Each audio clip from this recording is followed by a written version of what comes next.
Hi, I'm Gaurav Goel. I'm the founder and CEO at Samagra. And this presentation is about Samagra, where I'll talk about the journey of the organization and the kind of work that we do at Samagra and the kind of organization that we are today. So before I deep dive into the presentation, let me share some context. We were set up in 2012, December of 2012, with the core thesis of better governance as a lever to create large-scale impact. So in the Samaj, Sarkar, Bazar triology, we believe, yes, the role of civil society is very important. The role of markets, startups and markets is also super critical. But at the same time, in the development journey, in the stage of development we are as a country, the role of the government remains extremely important. And we as an organization took a call that we'll operate squarely in that bucket of governance. So all the work that we have done in the last 10 plus years of our existence now has been quote unquote with the system. The first 2.5 years of our existence were very different. We used to actually work with MPs, members of parliament, and support them with different aspects of constituency development. So wherever an MP is getting elected from, how do you facilitate development in that region through government schemes, through private interventions, and so on? So we would be the MP's quote unquote consulting team to grow and develop that region. We had an opportunity to work with MPs across party lines in 8 different states across the country. A lot of learning. We very closely, by the virtue of working with the MPs, we worked very closely with the district administrations. So we understood how the wheels of administration or the wheels of governance move on the ground. We could also understand the interplay between politics and governance that happens on the ground. Also, we could see the impact of our work very up and close. So whatever we did, we could actually interact with the people who are benefiting from it, the citizens that are benefiting from it. So it was a very rich learning experience. But through that phase, this was 2013, 14, and part 2015, we had two broad takeaways. One was that given our mission, and which is to improve the quality of life of citizens through better governance, and our the fact that we want to work on creating impact at scale, it's important. Two things are important. One, we should be working with the executive and not with the legislature. Executive, which is the ministers and the bureaucracy, they're the ones who really have the mandate to deliver development. The job of the MPs and the MLAs is really to keep an oversight on the executive, right? They not really have a direct mandate to deliver development. So therefore, given who we are, we should be working with the executive. That was one. And second big takeaway was state as a unit of change. Today, we strongly believe as an organization that if India has to transform, it has to be state by state by state. Government of India has a very important role to play, but that role is an enabling role, right? It has to get the right focus on the right areas, have to get the right, sometimes budgets, right policies, right enablers in place. Districts are largely implementation, but state is where there's a lot of room to conceptualize design programs, design initiatives. At the same time, have very direct control on implementation because the districts report to the state and not to the Government of India. So a lot of work that we felt we should be doing should be with the state government. And sometimes, of course, since there's some domains where Government of India plays a direct role, but a lot of this development sector areas are with the state governments. So with these two things, two learnings, two takeaways, we pivoted in 2015 to our current model, which is also a long-term model, where we work with the political and the bureaucratic leadership in states, and sometimes in the Government of India, but largely in the states, on what we call system reforms or systemic transformations across different domains of governance. Now, rather than going into more conceptual listening, let me start directly deep dive into the presentation. And I'll start off the presentation by giving examples of the work that we're doing, some of the examples of the work that we're doing right now, so that things become clear. Our mission, I already talked about it. It is to improve the quality of life of citizens through better governance. So quality of life is broad. We work across domains and sectors, but our lever of change is fixed, which is better governance in the country. These are different sections in the presentation that I'm going to cover today. I'll start off with the first one, which is sample program. Just giving examples as I said of the work that we're doing so that it becomes a little real. I'm starting with UP, some of the work that we're doing in UP. This one that you see here is called Nipun Bharat today. Earlier, it used to be called Mission Prerna. As part of this, we want to get all the 1.6 or 1.4 crore government primary school students in the state of Uttar Pradesh to become proficient in foundational literacy and numeracy. So there are 1.1 lakh government primary schools in the state. There are 1.4 crore students that are studying there, a little bit more than that actually. And we want to get all of them to be proficient in FLN. That is the ability to do basic arithmetic and the ability to read at a certain fluency with comprehension. Right? That's what FLN or foundational literacy and numeracy really is. It's a very ambitious program. We've not been able to achieve that as a country since independence. We want to do that in a time-bound manner now. And the picture that you see on the screen was from the launch of Mission Prerna, which happened in March of 2020, just before COVID. And with the CM took an oath along with all the administrators and teachers in the state that we want to do this in time, achieve this goal in a time-bound manner. Subsequently, the national education policy was unveiled. And after that, and the key cornerstone of the national education policy is actually foundational literacy and numeracy. And subsequently, the Prime Minister launched a national mission called Nipun Bharat. The government of India launched Nipun Bharat, which is which is really a mission to, in a time-bound manner, to get students to become efficient and competent. And therefore, Mission Prerna was also renamed Nipun Bharat. A lot of guidelines of Nipun Bharat were actually informed by Mission Prerna. So right now, the program is in full swing in Uttar Pradesh. And the idea is that over the next 3 years, we're able to get all the students to be efficient and competent. This is another piece of work that we're doing in Uttar Pradesh. This is in the medical education space. We want to make, it's called Mission Niramaya. And as part of this, we want to make UP a supplier of quality nursing professionals for not just the state, but the rest of the country and also for the world. So that's the aspiration, that's the goal of Mission Niramaya. The starting point in UP was not very good. There are 700 all nursing colleges, but a lot of challenges there. Admissions are not happening on merit, classes are not getting conducted, examinations are not happening with probity. A lot of basic being broken. So phase 1 of Mission Niramaya has been to kind of fix the basics, to clean up the mess in some sense, where now from next year we'll have the idea is to have centralized admissions, but examinations are already happening with probity. There's a rating system that's been put in place for all the colleges so that there's a signaling to the students of which colleges are good, which are not good, and so on. And now the focus in the current phase is really to signal somehow very to the market that these nurses are quality nurses and they can command a higher salary and a higher compensation, and that sets in place a virtuous cycle. So that is Mission Niramaya. Another piece of work that we're doing in UP is called Family ID, Parivar Kalyan Card, but a more generic word, Family ID. As part of this, the idea is to, at the back end, have an ID for every family in the state. And that will help with welfare delivery. So what happens is typically there are many hundreds of government schemes, and those schemes are targeted towards an individual, but a lot of the criteria or the eligibility criteria for the schemes are family based. What is your domicile? What is your income level of the family? What's your caste, and so on? These are things that determine eligibility for a particular scheme. And if you have an understanding of these eligibility criteria of an individual, which are family based, then you know who's eligible for what scheme, and schemes can be delivered proactively. Government, as I said, hundreds of schemes, but they're not kind of saturated. Not everyone who's eligible for them avail those schemes, get those the benefits of those schemes. Therefore, the idea with Family ID is to kind of make scheme delivery proactive in the state of Uttar Pradesh. Whatever schemes are there, proactively the government wants to make sure that it reaches each and every beneficiary, and for that, the understanding of the family becomes critical, right? And as part of the larger $1 trillion economy agenda of the state government, so UP wants to become a $1 trillion economy, and the welfare part of it would be enabled through Family ID. Again, work on this is in full swing in the state right now. Let me take you to another state, give some examples from Odisha, another state we've been doing a lot of work over the years, and we're doing the primary area in which we have been working in Odisha for many years now is agriculture. We actually worked with the state government to redo the state's agriculture policy initially. Then we kind of connected all the different data systems that exist in this in agriculture, from weather to crop to seed to fertilizer to various different things to schemes, all of that into a unified what's called a decision support system, which allows the government from all levels of hierarchy to kind of take the right decisions when it comes to agriculture. We together with the government conceptualized something called Kalia, which was a universal, almost near universal income transfer scheme, which has been really has gotten a lot of accolades since then. More than 10,000 crores have been transferred to that scheme over the years. And a lot of other, trying to solve for every input from fertilizer to seed, to pesticide, to farmer advisory, to credit, and so on and so forth. That's all happened as part of the program called Adapt, and now it's called Connect in the state. And the latest on that is to kind of really try and link the private agri-tech startup ecosystem in the country to the small and marginal farmers in the state. There are more than 75 lakh farmers. It's a farming state, 75 lakh farmers in the state. The idea is to improve their incomes ultimately. And now with all of these basics sorted, the focus is really on farmers' income in the state. But farmers' income cannot be improved just by agriculture. Allied sectors become very important, which is fisheries, which is goatry, which is cattle, milk, and so on and so forth. So therefore, the program was extended to the fisheries and animal resources kind of department and the ministry there. And again, there's two programs are now working in conjunction.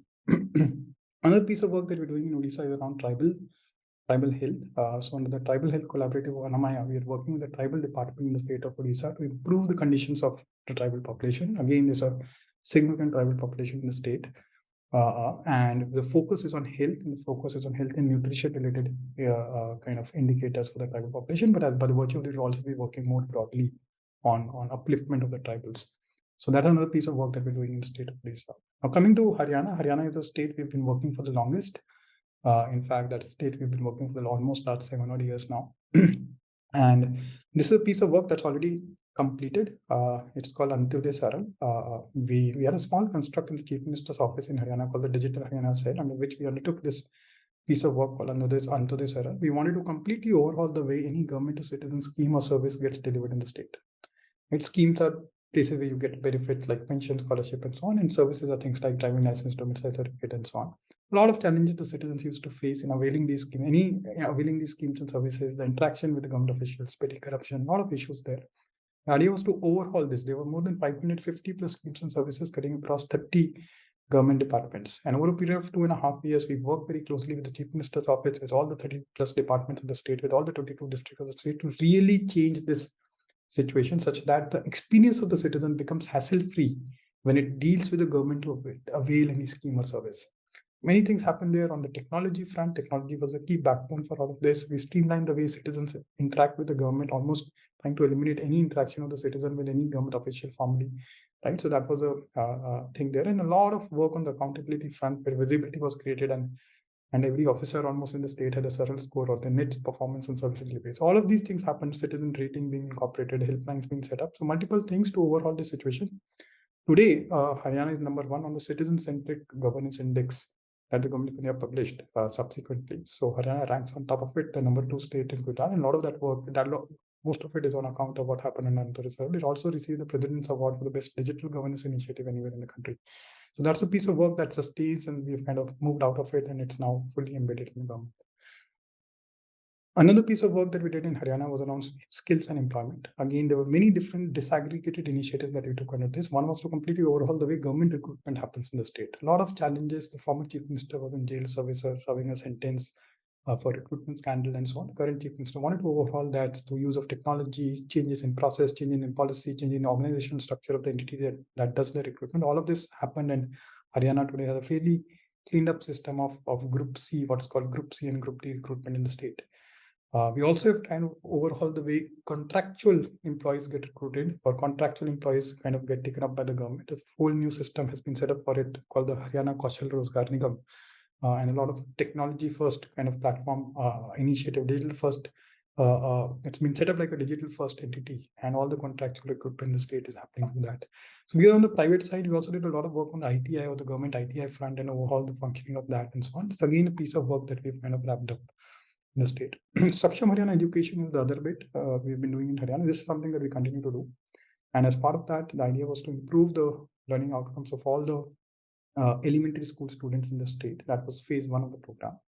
And a lot of work happened under that, and a lot of results came out of it. So NAS, so the National Achievement Survey, which is the benchmark on learning outcomes in the country, 2017, Haryana was kind of far behind in all grade subject combinations, or all classes or all subject combinations under the National Achievement Survey 2017.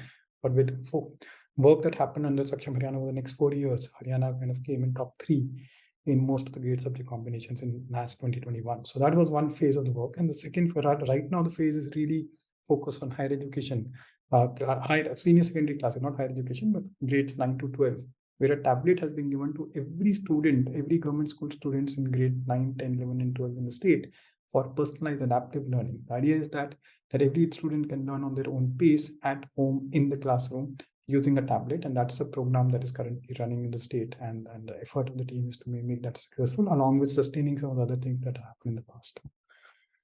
There's another piece of work that we're doing in Haryana. It's called the Chief Minister's Good Governance Associates Program. This is a partnership between the government of Haryana, Ashoka University, and Samagra. As part of this, there's one young professional in each of the 22 districts in the state, working very closely with the district administration, with the main aim of catalyzing quality implementation of the most important flagship programs of the state government. And there's a program team, a team from Samagra, which is stationed in the Chief Minister's office, which works with the different departments, works with the Chief Minister's offices. Chief Minister's office works with the different department and oversees the functioning of the associates who are stationed in different districts.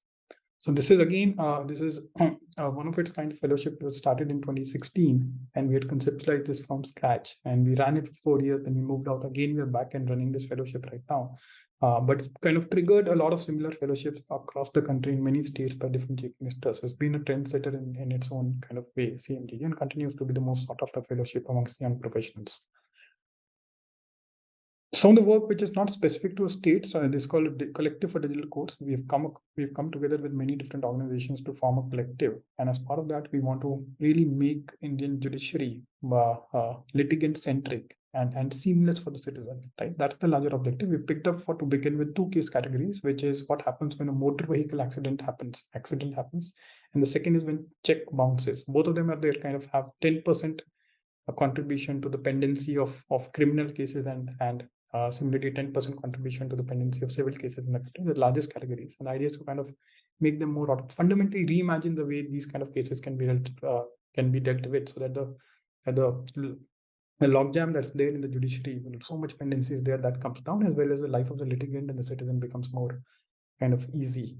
So these two case categories are currently being looked at. A fundamentally new way of doing that have been designed, and the idea is that in the coming years this gets implemented in different kind of high courts in the country. There's another piece of work that we've done with the government of India. This was a while back, which was around Skill India and drawing the roadmap for Skill India. I'll skip this. Again, during COVID, we got to do a lot of work with the government, both with the government of India as well as with the government of Delhi. Wave one of COVID, when there was a national lockdown, we worked with the government of India to ensure that there's uninterrupted supply of essentials across the country, drugs, pharmacy, your kind of essentials, food, vegetables, cereals, milk. There's no shortage of any of this, and there's no price rise on account of kind of shortage of essentials. That's something that we ensured working with the government of India. And in wave two of COVID, we worked on the oxygen crisis, first in Delhi and then for the rest of the country, where we worked both with the government of India as well as the government of Delhi, once things are already gotten bad in Delhi, to really get the situation under control by getting oxygen from across the country and so on. So this COVID work is an exception. It's not the usual work that we do with the government. What I've talked about earlier is the usual kind of work that we do with the government. These are all just examples that I've shared with you. But what are some of the common characteristics across all of this work? First, the most critical thing for us is a strong pull from the government. So we're looking for a combination of a bureaucratic champion, a competent and driven bureaucrat, and a topic which is a priority for the chief minister. So CM level buy-in, not just a buy-in, a CM priority and a competent and driven bureaucrat. That's the combination that we typically look for. And the way it happens is the bureaucrat or the government would typically reach out to say, this is what our goal is, this is what we want to kind of achieve, we want to improve education, we want to work in agriculture, can we work together? So the first few interactions, we really establish whether that will, the political will and the bureaucratic championship is really there or not. Because if that's there, a lot of things can happen. If that's not there, then it's like kind of trying to move the elephant, right? So working with the government, we often say it's like trying to make an elephant run and dance. Trying to improve a system or bring about system change. It's like trying to move and make an elephant dance. Now, the only way that can happen if the moth on top is aligned. So the political will, the bureaucratic championship is there, then you can attempt to kind of make the elephant run. If that's not the case, it's like breaking your head against the wall. So we really establish that fact there is a strong pull from the government upfront. Once that is there, then we kind of say, yes, we want to kind of do this together. And often we put the onus on the government to also figure out a source of funding for us. We don't participate in government tenders, RFPs, and so on. So we put the onus on the government to kind of figure out a philanthropic or a private source of funding for us. It could be through CSR, it could be through foundations, through philanthropic organizations, and so on. And sometimes we do it together with the government. But once that's figured out, then we deploy a team. And once a team is deployed, the team co-works with the government, co-works with the bureaucratic leader and with the department, kind of almost co-create a roadmap of transformation for the next 2, 3, 4 years to take a particular domain in the state from point A to point B, or to solve a particular problem in the state, the kind of the examples we've already seen. So we co-create a roadmap of transformation. This transformation roadmap often has two elements. One is a set of administrative things on one side, and the second is more technical things on the other. For example, if you're talking about school education, on one side we are saying what's the right kind of configuration of schools in the state. How do you make sure there's merit-based recruitment of teachers? What's the right teacher transfer policy? How do you build in accountability in the entire system towards learning outcomes? Right. On the other side, we are talking about more technical things, like how should teacher training happen? What's the right teaching learning material that should go to the in the classroom? How should assessments or examinations be reformed and so on? And often for the technical things, we partner with different technical experts and entities also. And that's the kind of roadmap we create. But we don't stop there. We're never in the business of really giving recommendation and giving reports. That's something that we don't do at Samagra.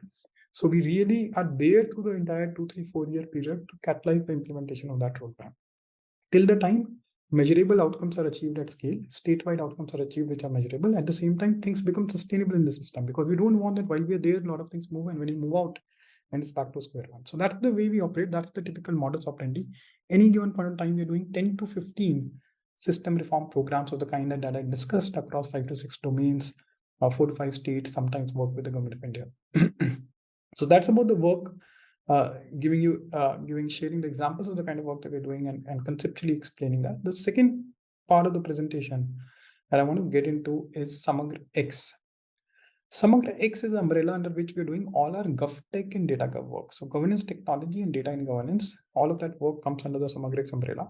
Within that, we're doing two things. One, within Samagra, one is supporting our programs. So the examples that I give you, those kind of programs, supporting them with tech and data. And the second is independent of our programs. First, let me tell you how we support our programs through tech and data under the SamagraX umbrella. The two things we do here. One is what we call technology advisory. Now, in all the pieces of all the programs that we're doing with the government, there's a lot of products that get built. There are sometimes very complicated platforms that need to be kind of created. So there's platforms that are getting built, products that are getting built. So what our team does, what SamagraX kind of supports the program with, what our team does, we have a team called X team, which actually works with the different program teams. So there are the works that are happening in the states called the program teams, and then we have the X team, which is a central team that works. X team works with the program teams to really help them help the government basically architect and design these products and platforms. So we take care of the architecture, the design, what should be the different blocks. Are there some reusable open source blocks that can be used in this particular case, so that all the things don't need to be freshly developed? Are some architecture principles kept in mind of interoperability, of modularity, right? It's not built like one monolithic system. It's a modular system that's getting built to really control the architecture and the design of this product or platform, of all products and platforms. And then we get a government tech vendor or the government in-house tech team to actually develop that. So we don't do the actual development, we design it, and we oversee development to make sure it's getting developed with the right principles and the right quality. Right. So this is very important to do, because all of these products and platforms are critical to the success of the programs. And if they're not designed well, they're not done well, then it can be an impediment to achieve the outcomes. So therefore, we kind of take ownership of that while the development is happening by the government tech team or the vendor, our government tech vendor, but the design of it, architecture of it, as well as the overseeing the development is something that we do. So that's one part of what we do, and the way we under SamagraX, we support our programs. The second thing that we do is really pushing the envelope, demonstrating possibilities and pushing the envelope, and saying what all is possible through technology and governance. Right. So let me give you an example. What you see on the screen is an example from Odisha. We're doing agriculture work in Odisha that I talked about. And therefore, for the last 2-3 years, we had this one piece of work around technical advisory to the farmers, right? So farmers, so there's a system called Amakrushi that has been set up in the state. As part of that, all around 50 lakh plus farmers in the state get a call every week or every fortnight, an IVR call, which gives them specific inputs around technical inputs around the crop that they're sowing. We know which farmer is sowing which crop in what season, and therefore a very customized advisory goes to the farmers, depending on their geography, depending on the crop that they're sowing, and so on. So that is something that's happening. Also, the farmers can call a helpline, and you have experts at the back end sitting for different crops, and they can ask their queries and that gets answered. That's something that existed in the state that we've helped create over the last 3 years. But now, earlier this year, when GPT-3 came, then the team said, can we combine 3 building blocks, 3 kind of blocks? One is GPT-3. Second is something called UCI, Unified Communications Interface, which we had only created a couple of years back, which allows for seamless communication on different kind of channels, on different bot and SMS, IVR, and so on. And third, Bhashini is something that's getting built at IIT Madras, which allows for translation from any Indian language to any other Indian language, speech to text, text to text, speech to speech, and so on. Right. So the team said, can we get a farmer in Odisha? Right? Can we get a farmer in Odisha to ask a query orally in the end state? Can the farmer ask a query orally in Odia, which then get translated on a UCI powered bot, on Unified Communication Interface powered bot, which will then be sent to Bhashini, which will convert it from Odia speech to English text, This English text will then go to the farmer advisory, the accumulated farmer advisory database that we have kind of created in the state over the years, which has all the different farmer advisories for different crops and so on, and find the right matches. These matches will go to ChatGPT-3, which will convert it into a human kind of a conversational response, and also use its own intelligence to kind of fine-tune that, refine that. This then will send to Bhashini, which will convert it to ODR text, from English text to ODR text, and that will go to the farmer on the bot, which is powered by UCI. So that's the kind of POC that the team thought about and did it in 3 to 4 weeks. There was a large kind of Kushi Mela that was happening in the state with tens of thousands of farmers. This was tested there, got very good response. In the next week itself, the governor of the state announced it, right? It was announced as a kind of pilot launch. It was announced across the entire state. And now the team is actually working to fine-tune the solution, get a government tech vendor who will build it for production scale. Our team will oversee the development of it, and eventually it'll go to all the farmers in the state. So this is an example of how under SamagraX, we really demonstrate and try to push the envelope of what's possible through technology inside governments, and demonstrate to the government of what's, because this is something that the government won't do it on its own. The government wouldn't take these kind of risks of trying to do experiments POC typically on its own. Also, it requires an understanding of what exists out there to be able to combine these different blocks to demonstrate certain possibilities. This is the kind of stuff that we do. So these are two things that we're doing. This is another example in education. I'll skip this. But these are two things that we're doing: technology advisory, as well as demonstrating possibilities or pushing the envelope in terms of what's possible through technology inside government. So that's on the supporting the program side. Now let's come to another side of SamagraX, which is independent of our program, which is the work that we're doing on digital public goods.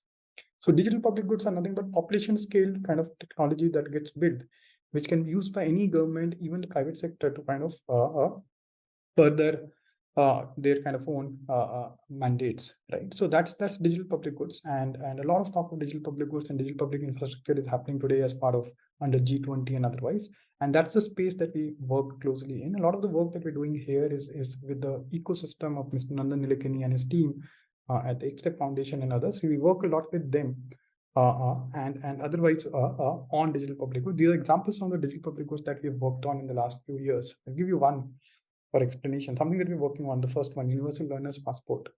Now, one of the challenges in the economy is that of trust. If I come to you and I say that, okay, I have this experience, I've worked here for a few years, I've kind of done this ITI course, I've done plumbing, I understand this thing, I've kind of worked under this master, etc., and I want to apply for a job and I want a certain compensation. Now, you don't know whether to trust me or not, right? That's a fundamental challenge in the economy, and therefore you always hire me at a discount and underpay me till the time you're confident that I kind of have a certain skill set. Now, ULP, what it imagines, think of it like a wallet of digital credentials. What is a digital credential? We have our vaccine certificate. On that, we have a QR code. If somebody scans that QR code, you get to know when the vaccine was given, who gave it, which vaccine, which place, and so on. You don't doubt that information because it's a digital credential. It's a kind of a verified credential that's there at the back end. You don't doubt that information. Now, imagine a wallet of these verified credentials that is there for everything that we've done as a learner, right? So all the extracurricular, all the education that we've done, the marks that we've obtained, the kind of work experience that we have, the kind of extracurricular that we have, all of that is in the form of a digital, everything is a verified credential. Is a wallet of this. So if you are carrying a QR code, everyone carrying in the end state is carrying a QR code in the country, and somebody scans that, then you get almost a verified CV of the person. Behind every sentence in that CV, there's a digitally verified credential, right? That's the vision. That's the end state vision of a universal learner's passport that we're working towards and piloting and so on. This is an example, but these are DPGs that we're working towards. All of the work that we're doing under SamagraX, be it related to our programs, there are two things: technology advisory and demonstrating possibilities and pushing the envelope on what's possible through technology inside the government. And second is the digital public good. All of it is kind of led by this leadership team. All of this has been shaped over the last 8 years by my colleague Rahul Kulkarni. Rahul was among the first product managers of Google in India. So Google was when setting up shop here. He was among the first people to get hired as product manager there. He was working in the US at that point and came to India. He was the product manager on Google Maps. He built Orkut as a product, Google Finance, and many others. And then after a long stint at Google, he kind of worked in different startups. And for the last 8 odd years, has been shaping the SamagraX journey at Samagra. So that's Rahul. And then we have Nitin. Nitin is our head of products. Nitin has kind of joined us this year, and he comes with kind of 7 odd years of experience at Google. Before that, 7 years at McKinsey, and before that, ISB and others, and Adobe, where he was working as an engineer long back. So that's Nitin, head of products, and then we have Suresh, who's heading engineering for us, and Akshata, who's head of design, because a lot of focus on user-centric design that we want to get into this digital public goods, and Akshata kind of helps with that. So that's the leadership team of SamagraX. Also, everything that we're doing on the programs, right? Especially when we're doing things on the program, which is technology advisory and demonstrating possibilities, we've codified all of that in the form of an X toolkit. So everything at Samagra is extremely codified, extremely structured. We're trying to kind of codify the way the X team kind of supports the different programs. How does that support? How do we take decisions? All of that is kind of codified in the form of the X toolkit. So that's on SamagraX. The next section of the presentation I want to get into is about the organization.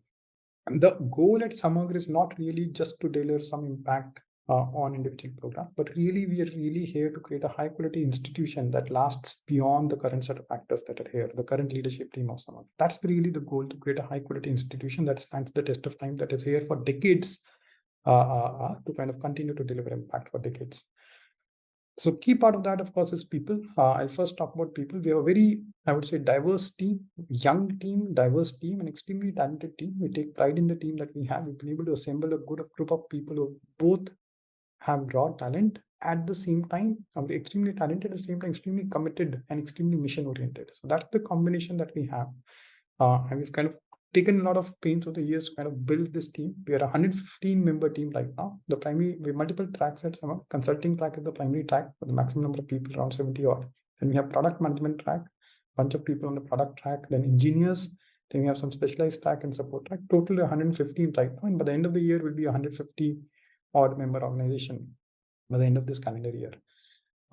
And there are a lot of things that we try to innovate over the years when it comes to people at Samagra. One is something called Samagra Points. So we are a we are a social enterprise. We are a for-profit setup. We are a social enterprise, and we are growing, right? So and we're a consulting setup at the core of it, right? So given all of this, there are several complexities. You cannot have ESOPs because we're not into any valuation game, right? We want to build, and continue to build this high quality institution. We are also, in typical consulting setup, you have some profit sharing that happens amongst partners, but we are, again, given this thing of being a social enterprise, being a growing organization, being a consulting setup, we came up with this concept of Samagra Points. So every year people but certain designations, so starting senior consultant and above itself. So not only partners or associate partners, but senior consultant and above, they basically accumulate what are called Samagra Points based on this performance, based on their designation, and based on the time that they spend in the firm. They accumulate these Samagra Points, and then we distribute some amount of profit at the end of the year in the proportion of these Samagra Points. So that's the innovation that we come up at our end to really incentivize talent to kind of stay the course and really to create some way of some wealth creation for the talent, even in the impact space and social impact space. So that's something called Samagra Points. Then we have a program called Vidya. A lot of young people join us from college, spend a few years here, and they want to go there and do their masters in public policy, do their MBA and so on. A lot of them like the work that they're doing at Samagra. They still want to go abroad and or in the country and do that for the studies. So we started a program called Vidya, where we kind of fund a part of the fee for the master's program for our team members, especially those who want to come back and who want to come back to Samagra. They go and do that, and they come back and join us back, right? So that's the way the Vidya program runs. It's essentially to enable those people who want to come back to Samagra, because when they study, they have to take loans and so on. It makes it difficult to kind of come back. Therefore, to facilitate that, support that, and enable them, Vidya has been kind of started. SCLP is another program, Samagra Emerging Learning Program. This is something that we offer on the B school campuses that we go to, the MBA schools that we recruit from. It's an accelerated leadership program where you kind of get into a managerial position and managerial role very quickly. That's something that we offer on campuses. There's something called work from campus that we're doing for our engineers. A lot of engineers who are studying in engineering colleges are very kind of good with the skills. They have the raw talent. They can do a lot of things, but they don't get those opportunities while they're still at college. We provide that opportunity through the work from campus program, and they work with us on a part-time basis while still being in the colleges. Yeah, so these are something we're doing on the team front. Primary mode of recruitment for us today is campus recruitment. We go to PG campuses, undergraduate campuses. These are some of the campuses that we go to, we recruit from. And all of these places we are going on the first day typically to kind of recruit. We've over the years been able to create a value proposition that makes sense for young talent. Right. And that value proposition is a combination of a few things. One, the core part of it is that you get to do meaningful, purposeful work and create impact at scale. That's the center of the value proposition. Then second is that you have a very steep learning curve. Just by the ownership model that we work with, the kind of responsibilities everyone had, the kind of exposure that people have to senior government leaders and others, and the kind of internal processes that we have for professional development. We are very firm, which is a very big organization, which is big on professional development. A lot of focus on mentoring, coaching, and so on. So all of that ensures a very, very steep learning curve for our team members. Third is that you get to grow fast, like you do in a startup. So it's not that you have to spend a certain number of years in a particular designation and then only you go forward. If you're doing well, you can continue to grow very fast. So there's a purposeful, meaningful work. There is a steep learning curve. There's a fast growth.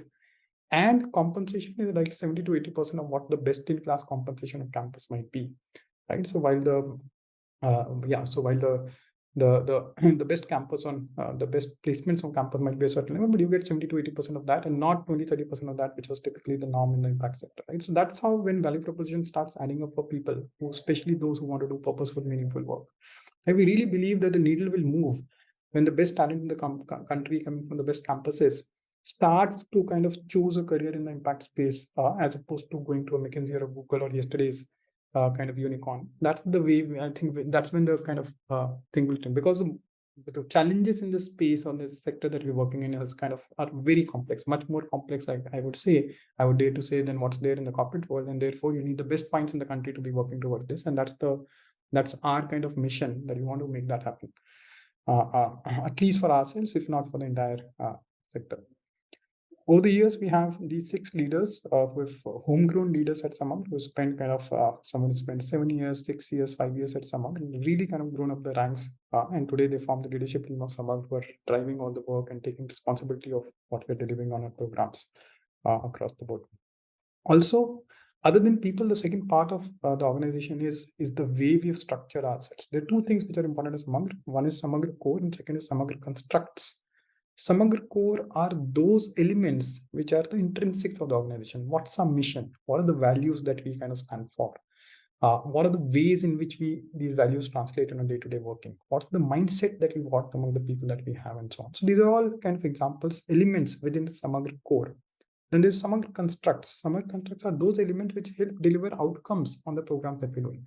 It's the thoughtful design that we need to have, the way our teams need to kind of run in terms of program processes, the way professional development of team members happens on this thing, the way we use data to kind of monitor progress, and so on and so forth, right? All of these are elements within Samagra Construct. And each one of the elements that you see in Samagra Core and Samagra Construct have a lot of detail behind it. So there's a certain kind of articulation, for example, of the values. Then what do they mean? What do they not mean? What's a good manifestation of value? What's not a good manifestation of value?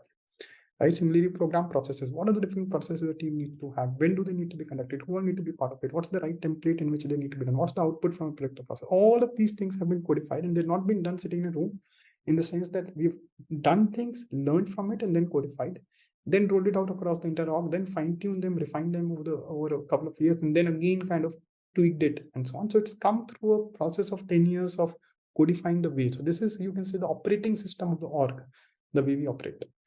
Right, and there are details to each one of them, as I said. So these are 3 pages that we have internally at Samagra, and there is a lot of things linked here, and all of them kind of really explain. All of them have a video behind them. All of them have the principles behind it. All of this is kind of linked in these 3 pages, which forms the operating system. Also, what we've done is everything that we do at Samagra, we also created an internal something called a Samagra Compendium, which is a set of videos and a set of what we call Panch Sutras and Mahavakyas. So everything that we do, right? For example, we conduct meetings in the government, right? What's a good way of conducting the meeting in the government, right? There's a video that explains that, and there's a discussion in a video that explains that. And then there is a Mahavakya and a Panch Sutra, which is the kind of overarching one-liner and 5 key principles to be kept in mind while running a meeting. Like that for everything that we do at Samagra, our team members do at Samagra. We have codified that in the Samagra Compendium. For example, there's an example of how do you do time management at Samagra, right? So this is the Samagra Compendium. So that's all the organization, both on the people front as well as the operating system of the organization. Now, the second last section I want to get into is ecosystem initiatives. So from last year, as an organization, we've kind of said, okay, there's some things that we're doing which is core to the work that we're doing, which is something I've already talked about, which is the programs that we're doing, what we're doing under SamagraX and so on. That's core to the organization. But also, since we're extremely passionate about the fact that we want the best talent in the country to be working in the impact space, As I said, that's almost a parallel mission of sorts that we have, where we want the best talent because we believe that to solve the most complex challenges that the country is facing today, we need that best minds, and the needle will move when the talent kind of, instead of choosing the most lucrative corporate jobs and kind of going in that space, instead choose to make a career in the impact space, especially those who are kind of mission oriented, who have that calling from within. So to enable that, to sense, but the challenge is that a lot of the best talent in the country is not sensitized to this space. And therefore, to make that happen in different shapes and forms, we have started this different ecosystem initiatives. So there are four of them. Last year, we kind of, some of them started last year, some of them starting this year, but there are four of them, and I'll talk about one of them. The first amongst them is the governance challenge, right? This is targeted towards the top 30 postgraduate campuses in the country. And there also we focus on the top 25 B schools in the country by ranking, and the top 5 policy schools. And this started last year. Last year was kind of the initial year or the pilot year of the governance challenge. And this happened, we did it with the government of Haryana. Every year in the governance challenge, there is one anchor state and one anchor domain. Last year, the anchor state was Haryana, the anchor domain was human capital. And the problem statement that was picked up last year was, what can the government of Haryana do to make its youth future ready over the next decade? Right? That was a problem statement. This problem statement was floated to the 30 campuses. As I said, 25 B schools and 5 policy schools across the country. Teams of 3 were formed in these campuses. Right? So 3-member teams were formed, and 2,100 teams from these 30 campuses registered for the governance challenge. In round 1, the team submitted the video, an audio, a video pitch and a one-pager, and basis that one campus winning team was selected from each of the campuses. So 30 teams were selected, 4 campuses we didn't select any teams, 26 teams were selected campus round. These 26 teams came to the nationals of the governance challenge. These nationals were held over 2 days over Zoom. And there we gave it, the idea was 2 things happened as part of the national. One is that they presented their solutions to a jury of IAS officer and a private sector expert. They presented the solution to jury, and 6 teams were selected. A lot of cross-questioning happened, 6 teams were selected. But at the same time, the bigger thing in nationals was exposure that the 30 teams got, 26 teams got to what's happening in governance. So we got the senior most bureaucrats of the government of India or the former bureaucrats to come and talk about the initiatives that they were a part of. So for example, Mr. Amitabh Kant came and he really presented about aspirational district program to these 30 teams.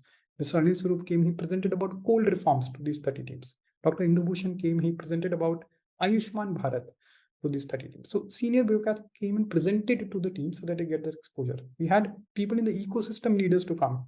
People are associated with that year's theme. So theme was human capital. So Ashish Dhawan, Foundation Literacy and Numeracy, Dr. Rukmini Banerjee, General School Education, Dr. Pramod Sinha, higher education, Gayatri Vasudevan, skilling. So these people came and we had a panel discussion with them. We talked about the specific domain. Then we had role models, more relatable role models coming from similar backgrounds, but who have committed their life to the impact space. They come and talk to these students and so on. So that's how the nationals panned out. 6 teams are selected at the end of the nationals round. Each of these teams were given 2 mentors, assigned 2 mentors. One IAS officer from the state of Haryana, and the second, because Haryana was the anchor state, and the second was a private sector CEO. So 2 mentors were assigned to each of the teams, one private and one IAS officer. And they mentored and helped them refine their solutions for the next few weeks. And then these 6 teams came for the finale in Chandigarh and Panchkula, the state capital. And they had a 2-day immersive visit in governance. They were taken to different departments. They were shown the working of the police. They were taken to a district. They interacted with the district official. They visited different government setups and so on for the immersive experience in governance. And then in the finale, in the summit, the TGC summit, they made a presentation to the chief minister. They presented their solutions to the chief minister of Haryana. And basis that, 3 teams were selected and they were awarded. And their ideas were also kind of picked up by the state government, and interaction happened with the chief minister and so on. So this is the format of TGC. The idea, as you can see, is to sensitize the brightest talent in the country towards what's happening in the governance space. And every year, the idea is to kind of do TGC with a different state, with a different chief minister on a different topic. So every year, a different state, a different CM. That's the idea. I'll not go into too much detail in the subsequent initiatives, but this, so Code for GovTech is the second one that we're doing. And here the idea is a very, very ambitious goal that you've said. We want to create so there's a lot of talk about digital public goods, digital public infrastructure. That's becoming the kind of theme in the country, right? Be it the UPI and all of these successes have really made DPI and DPG a big thing in the country. And what we are we want to do, one of the challenges that's a general kind of understood and accepted thing is that this needs to be a open source community for digital public goods in the country. So Code for GovTech, under Code for GovTech, we want to catalyze an open source community for DPGs. In particular, over the next 3 years, we want to have 5,000 plus long-term contributors to DPGs. And it's a very, very aspirational goal. Everyone in this ecosystem recognizes the need to catalyze this open source community, which kind of understands these DPGs, which can help organizations and governments adopt these DPGs, which can contribute and build on these DPGs. Ultimately, the open source community has to own it up, and it cannot just be anchored with certain organizations. And it's a well accepted problem statement, and this is something that we want to solve for under Code for GovTech. And Code for GovTech has therefore two things. C4GT has two ways of doing this. One is a very dedicated mentoring program that happens over a period of 2 to 3 months every year, where contributors, it could be students, it could be young professionals, it could be people working in startups, it could be people working in India, people working abroad, they actually get to contribute meaningfully to digital public goods under the mentorship of a mentor. So that's the dedicated mentoring program. And then there's a year-long engagement of a much larger community that happens, and they get engaged and they start contributing towards different digital public goods and so on. So that's the two elements. It's a T approach, the dedicated mentoring program and the more continuous community building program. This year, 2023, in the dedicated mentoring program, we have 20 organizations which are participating. These are both government organizations as well as private organizations. There are 70 mentors. There are 103 projects. 103 contributors have been selected from a large pool of 2,000 odd who are actually making contributions to digital public goods. And there's a much larger community of around 10,000 that's been created. And the idea is to engage them on a year-long basis. So that's the beginning in 2023. We had piloted C4GT in 2022. 2023 is the first year of the scaled-up version of it. And over the next 3 years, as I said, the idea is to create a contributor community of 5,000 plus for digital public goods. The third ecosystem initiative that we did last year is that we codified the learnings that we have had over the last 10 years of working with the government in the form of 2 frameworks and put them out as public goods. Right? So there are 2 frameworks that we created last year. One was the governance matrix, which really talks about the readiness of any government system to undertake reforms or to drive large-scale outcomes. And we said that the readiness is a function of political salience on a particular topic and the capacity of the system in terms of people, process, and technology, people, processes, and infrastructure. In these 2 axes, you can almost, on different topics, classify different government systems. So a government system is a shooting star. For instance, when the political salience on a particular topic is high, but the system capacity is low. And that makes sure that you can achieve very short-term targeted outcomes, but you cannot fundamentally kind of bring about systemic change. There's a sleeping giant, right? Where the political salience on a particular topic is less, but the system capacity of that particular government system is high. Such a kind of government system is a sleeping giant, where incremental outcomes can happen, but if there's political salience, that you can really do transformative things. So that's the way the governance matrix is. The second thing that we created is the Panch Sutras. The second framework is Panch Sutras for governance transformations. Right? So what are the 5 principles? If they are kept in mind, then you maximize the chances of driving outcomes through any governance reform or governance transformation. So these are 2 frameworks that we kind of put together, and there are multiple collaterals related to these framework, 1-pagers, videos, and so on. And these were launched last year, 2022 December, at the Center for Policy Research amongst 30 odd organizations which work with the government. And since then, we've been kind of sharing about this at different forums and so on. So these are the 2 kind of governance frameworks, the governance matrix and the Panchsutras for governance transformation, which, as I said, we put out as public goods. The 4th ecosystem initiative that is beginning this year in 2023 is Sushasan. Sushasan again is targeted towards the bright young talent across the country, whose heart they want to somewhere contribute to nation building, but they're either not aware of how to go about doing that, or they're kind of almost sitting on the fence and not yet taken the call to commit themselves to the impact space. It's targeted towards the young bright talent in the country. It could be students, it could be working professionals, and so on.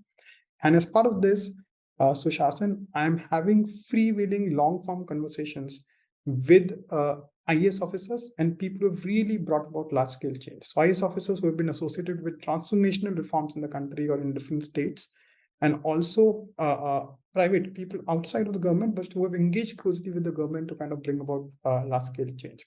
The idea is to really talk to them about the initiatives that they've been a part of, talk to them about governance in general, and talk to them about their life journey, such that all of this inspires the bright young talent out there and encourages them to work in the impact space. This is a video podcast series that is basically kind of starting 2023. So these are 4 ecosystem initiatives that we are anchoring at this point in time. Again, as the words say, these are ecosystem initiatives. These are not really kind of Samagra programs per se, but really the idea is to involve a much larger ecosystem, a lot of different organizations, government, private, to kind of really achieve a common objective through these initiatives, which is to kind of get more talent in the space. Lastly, a couple of slides on where we are in our journey as Samagra. Last year in December, 2022 December, we completed 10 years of our existence. This is the event, a small event that we did when we turned 10. And till the time we were getting there, for the previous 3 years, we had said that our goal is we want to be ready. By the time we turn 10, we want to be ready to make a meaningful contribution to the India at 75 to India at 100 journey. We had set this goal around 3 years back. There was no talk about India at 75, India at 100 then. There was no talk about Azadi Ka Amrit Mahotsav at that point in time. But we really anchored on this and we said that by the time we turn 10, we want to be ready. And we had, like classical consultants, we've broken down readiness into the kind of experience we want to have, the kind of team we want to have, the kind of capabilities we want to have, technology, all of that we had kind of broken down. And we're working backwards from that. Luckily, and with all the effort of the entire team, we could get there when we turned 10. And now the next goal post for us is December of 2025. Basically, put a 3-year goal post for us in December of last year. We said, okay, the next goal post is December 2025. And by the time we get there, we want to have 25 success stories of large-scale impact across all of our work. So the theme right now at Samagra and the focus of the entire organization is what we call unlocking impact for India 25 by 2025. Right. So we want to have 25 success stories of large-scale impact across all the work that we're doing. We are calling these success stories as, you can say, case studies internally, and we've clearly defined what will constitute a success story, what will not constitute a success story. What is a case study, what is not a case study? A rigorous process has been defined for that. And this is that we are geared towards doing this, and that's what we want to do, because if we are ready now, we might as well kind of really start contributing at scale, right? So this is the mission that we are on as an organization, and we believe that we are geared towards it. We've kind of been able to kind of build the right capabilities, the right kind of team, the right time kind of working, and we really want to deliver impact for India. Really want to see India become a developed country in the next 25 years. Thank you.